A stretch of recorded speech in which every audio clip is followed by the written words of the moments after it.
From the moment you could walk and talk, they told you that some people were just born smart, talented, gifted, that the rest of us, we'd have to settle for watching from the sidelines. So you did. You settled. You watched. And every time you tried something new and failed, a little voice in your head said, "See? Not for you."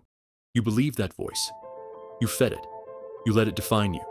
You became comfortable, but not happy. And now, here you are, scrolling, watching, wishing you could be more. You feel it, don't you? That dull ache, that quiet rage, that deep down knowing that you were meant for something more, but somehow never started. Well, here's the truth. You're not failing because you're not smart enough. You're failing because you gave up before you even began. There are two mindsets. One keeps you stuck. One sets you free. The fixed mindset, that's the cage. It tells you that your abilities are carved in stone, that your worth is measured by how effortlessly you perform. It punishes failure. It runs from challenge. The growth mindset, that's war. A war against who you were yesterday.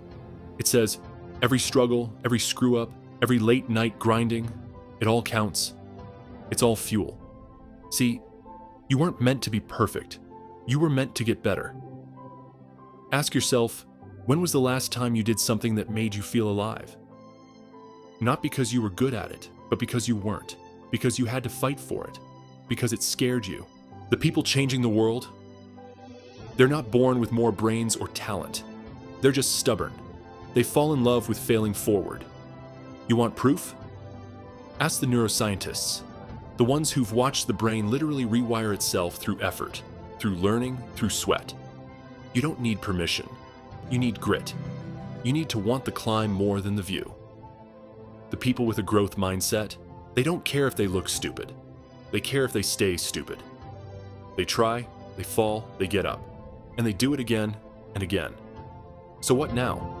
You can keep blaming your past, your parents, your teachers, your genetics. You can keep pretending you're a product of the system.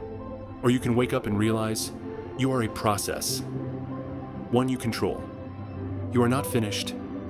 You are not fragile. You are not fixed. You are unfinished business. Ever tried? Ever failed? Doesn't matter.